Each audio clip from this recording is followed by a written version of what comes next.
नमस्कार मित्रों,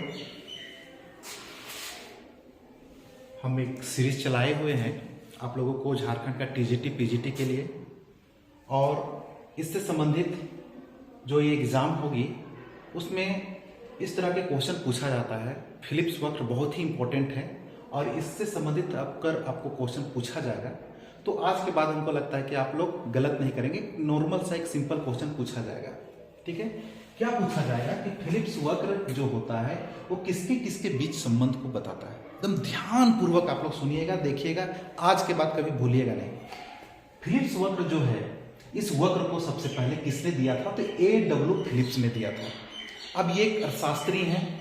अब इन्होंने क्या किया था, एक रिसर्च किया था, एक शोध किया था और यूके में किया था। यूके का आंकड़ा लिया था, वो 100 साल का आंकड़ा था। 1861 से 1958 के बीच वो आंकड़ा को देखा कि आखिर मुद्रास्फीति की दर और बेरोजगारी की दर में कैसा संबंध हो रहा है।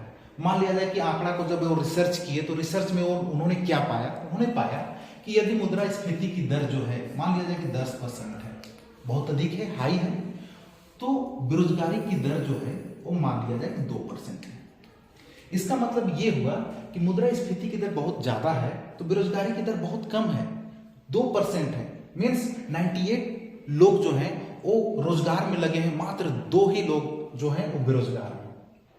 ठीक है, लेकिन अगर मुद्रास्फीति की दर कम हो जाए, देखिए कम करते हैं, तो बेरोजगारी की दर जो है वो बढ़ जाएगी। मान लिया जाए कि यहाँ पर 4% है, और कम कर दिया जाए, ठीक है, तो इसको 8% कीजिए, इसको 4% कर दीजिए, तो और ये क्या हो जाएगा, और ज्यादा हो जाएगा, इसको 6% कर दीजिए। कहने का क्या अर्थ हुआ कि जैसे जैसे मुद्रास्फीति की दर कम हो रही है, बेरोजगारी की दर बढ़ रही है, ज्यादा लोग बेरोजगार हो रहे हैं। ठीक है, 4% जब मुद्रास्फीति की दर है, 8 से जब 4% हुई तो देखिए यहाँ 4 से मेरा 6% बेरोजगारी की दर आ गई। तो उन्होंने इस तरह का एक रिसर्च के दौरान पाया कि जैसे जैसे बेरोजगारी की दर अगर बढ़ रही है तो मुद्रास्फीति की दर घट रही है। मतलब मुद्रास्फीति की दर जैसे जैसे घटेगी बेरोजगारी की दर बढ़ेगी, और मुद्रास्फीति की दर बढ़ेगी तो बेरोजगारी की दर घटेगी। तो क्या समझे आप लोग? ये समझे कि मुद्रास्फीति की दर कम हो रही है तो बेरोजगारी की दर बढ़ रही है, और मुद्रास्फीति की दर बढ़ रही है तो बेरोजगारी की दर कम हो रही है। दैट मीन्स कि इन दोनों में कैसा संबंध है? तो नॉर्मल सी बात है कि दोनों में ऋणात्मक संबंध है, उल्टा संबंध है। ये बढ़ेगा तो ये घटेगा, ये घटेगा तो ये बढ़ेगा। तो नॉर्मल आपको बस इतना जानना है कि फिलिप्स वक्र मुद्रास्फीति की दर और बेरोजगारी की दर के बीच संबंध को बताता है, और कैसा संबंध को बताता है? ऋणात्मक संबंध को बताता है। एक नॉर्मल सा फिर क्वेश्चन पूछ सकता है कि फिलिप्स वक्र की ढाल कैसी होती है? तो एक ऋणात्मक ढाल की होती है, गिरती हुई होती है, दिख रहा है, मूल बिंदु के प्रति उन्नतोदर होती है। तो ये सब नॉर्मल आपको सिर्फ डायग्राम से ही पता चलेगा। बहुत सारा क्वेश्चन डायग्राम से आपको पकड़ लेना है। अब क्या है कि उन्होंने जब पाया कि 100 वर्षों का डेटा के बाद इन दोनों के बीच में संबंध को तो उन्होंने बताया, लेकिन इन संबंध को उन्होंने एक वर्ड यूज किया था, ट्रेड ऑफ। देखिए यहां पर लिखे हैं ट्रेड ऑफ, कि इन्फ्लेशन एंड अनएम्प्लॉयमेंट के बीच में ट्रेड ऑफ है। ट्रेड ऑफ इनके बीच में क्या है? तो ट्रेड ऑफ पाया जाता है। ट्रेड ऑफ को हिंदी में अगर हम लोग नॉर्मल सी भाषा में बोले तो विनिमय या अदला बदली। अदला बदली कहने का अर्थ हुआ कि अगर अर्थव्यवस्था मुद्रास्फीति ज्यादा दिया जा रहा है तो उसके बदले में बेरोजगारी दर कम मिलेगा। अगर बेरोजगारी दर कम करते हैं तो इसके बदले में मुद्रास्फीति की दर कम करते हैं तो इसके बदले में आपको क्या होगा? बेरोजगारी दर ज्यादा होगी। ठीक है, ट्रेड ऑफ हो रहा है। इनके बीच में क्या होता है? Trade off. अगर आपको एग्जाम में पूछा जाए कि मुद्रास्फीति की दर और बेरोजगारी की दर में क्या है, ट्रेड ऑफ को बताता है, तो ये ट्रेड ऑफ ऑप्शन आपका सही होगा। ठीक है, उन्होंने ट्रेड ऑफ यूज किया था, वर्ड यूज किया था। ट्रेड ऑफ मतलब हो गया कि विनिमय, अदला बदली, कि आप अगर इन्फ्लेशन दोगे तो आपको बेरोजगारी दर कम मिलेगा, अगर मुद्रास्फीति की दर अगर आप कम करोगे तो बेरोजगारी की दर आपको ज्यादा मिलेगा। एक दूसरे से अदला बदली हो रहा है। तो एग्जाम में अगर ट्रेड ऑफ वर्ड आ गया तो आपको ट्रेड ऑफ ऑप्शन आपका सही होगा।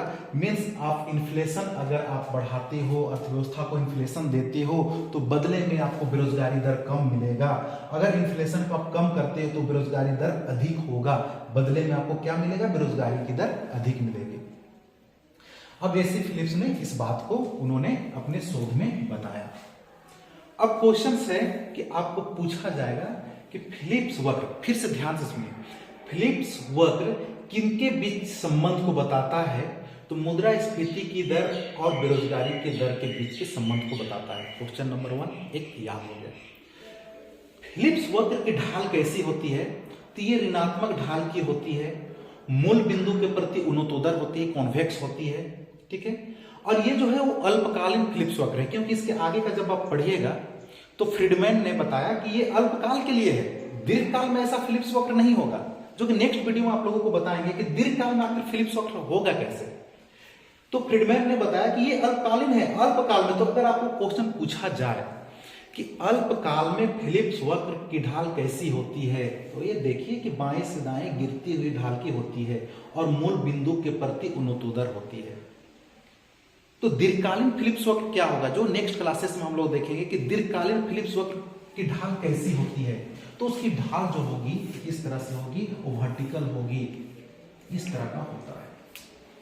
ये हो गया लॉन्ग रन फिलिप्स कर्व। आखिर ऐसा क्यों, फ्रीडमैन ने ऐसा क्यों बताया? तो आप समझ गए कि ये दीर्घकाल में फिलिप्स वक्र जो होगा वो वर्टिकल हो जाता है, लेकिन अल्पकाल में इस तरह का गिरता हुआ फिलिप्स A.W. फिलिप्स ने बताया, ठीक है।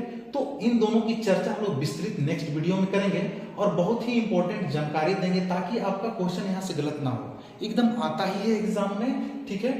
तो इतना ही हम लोग आज करते हैं। नेक्स्ट वीडियो में इन दोनों के बारे में विस्तृत जानकारी दी जाएगी। धन्यवाद।